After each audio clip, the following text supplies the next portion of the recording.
Hi, I'm Jessica Citizen from GamePron, and thanks to Game Traders, I'm here with Graham from The Sims 3 Pets.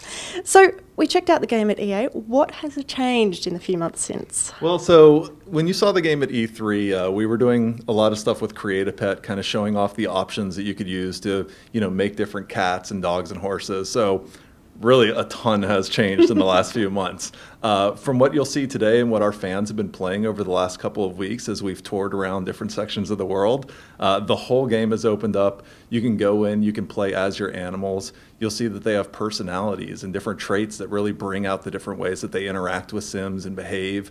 Tons and tons of different breeds are in there now. Over 100 different ones combined for the cats and the dogs.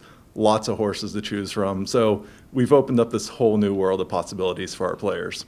Because the horses are a big deal. As much as we've seen cats and dogs in various other games before, the horses are they're new and awesome. Yeah, I mean, horses, they're huge creatures, right? So it was always a challenge getting them into The Sims, but it was the most requested animal from our fans. So obviously we wanted to try and make people happy. We got them in there. They're really awesome. Go around, ride on horseback in the countryside, find some old dusty trails to wander down. There's a lot of cool things you can do with them. So how does that work if you're the horse? Do you select a person and say, ride me, or? So it is one of those cool things where you have to start thinking in the mind of an animal and what they could do. So, horses, they won't specifically say, hey, ride me. Actually, they get a little unhappy if they're being ridden for too long. But wouldn't you?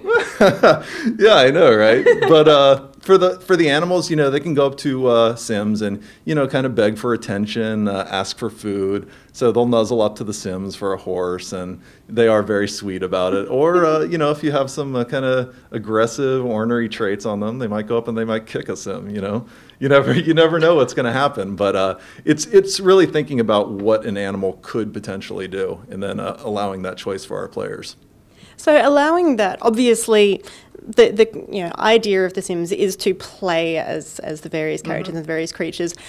The Create a Pet and Create a Sim is a major part, because you can't properly connect with someone or something unless you've created it properly. So will creating a pet be very similar to creating a Sim with the same sort of personality traits and all of that sort of element? So you will see a lot of the same things that kind of go into creating a Sim, but we really wanted to take it a lot further than what you've seen in the past. So, maybe some basic things like changing the color of your animal, with infinite possibilities, of their tail or whatever. But we've added this brand new advanced mode that you've never seen in The Sims before. And as you go in there, you can start creating different layers on your animal's pelt.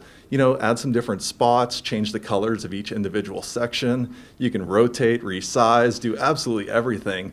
And it really gives players the ability to build a pet that's completely unique to them. You're never going to see the same pet twice. So it is very cool, all the different things that you can do. Will you be able to share your masterpieces with the world? Yeah, of course. I mean, that's a big part of the Sims experience, right? Where our players, not only are they creating content in their own games, but of course they can upload all that to the exchange, kind of share it with their friends or with the world. So it is a lot of fun. And you work primarily on the PC version, and most people know The Sims as a PC game, except there is a fairly chunky console side of things, and that's going to be a slightly different game to the PC experience. Yeah, absolutely. So with the console version, you can do some cool stuff in that the features are exclusive to the 360 or the PlayStation 3.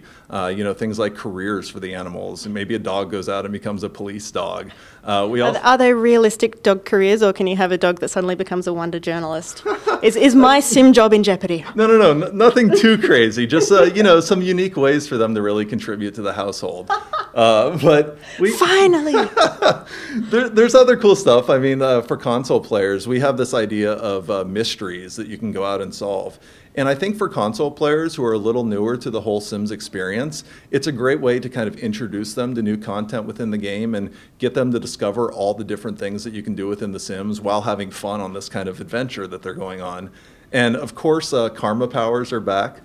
Players really love those in the first version of The Sims 3 for console. So we've added some great new ones, like being able to shift your Sim into a cat or a dog, or maybe in the other direction. Players can call down meteor strikes wherever they want to now. So lots of fun new ways to get into a little trouble, mix things up in game. I don't think I want to know about cats who can call down natural disaster. That's a little bit scary. I don't want to know what they're thinking. Well, you know, it depends on the kind of pet you build, right? And But the you kind could- of experience you want to have. You could build a completely evil cat, couldn't you? Oh, absolutely. You know, the cat that wants to rule the world, right? Don't they all do? Yeah, all well, of them. I think for anybody who's a cat owner, you know they're a little devious. You're never quite sure if you should trust them when you go to sleep, but that's cats for you. They're kind of quirky creatures. So, what's your personal background coming into The Sims 3 Pets? What have you done before that to reach this point? Oh, like in personal career type stuff? Well, so before I came to EA to work on The Sims, I was with THQ, kind of doing the male fantasy, big guns, you know, big machines type games. That's a serious jump, dude. Yeah, it's a little bit different, but you know, it is exciting for me. I think one of the great things about The Sims is you have the opportunity to be so creative here, to really put a lot of yourself and your own personality and your ideas into the development of the game. And I mean, Sims, it's this wide open world that we can really explore and, you know, find new concepts in. So I think it's fantastic working on the title.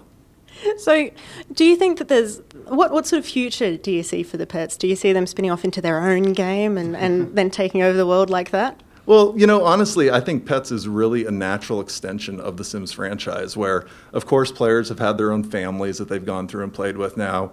And animals, you know, they are so important to people. They are members of the family. So being able to bring those into the Sims experience, I think that's a fantastic thing. So I don't know if I'd want to see them all on their own. I think it's awesome that they're a big part of our game.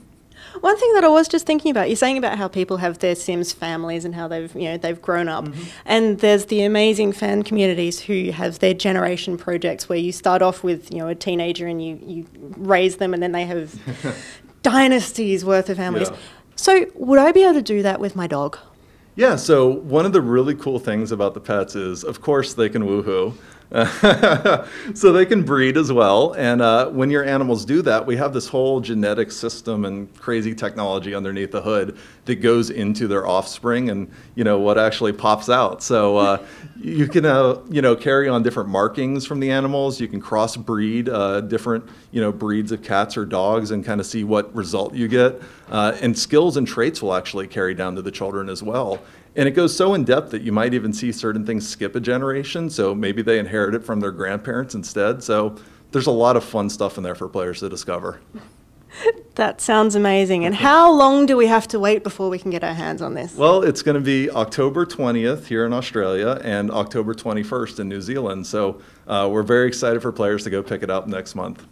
Sounds great. Thank you so much for your time. Thank you. Very nice speaking with you.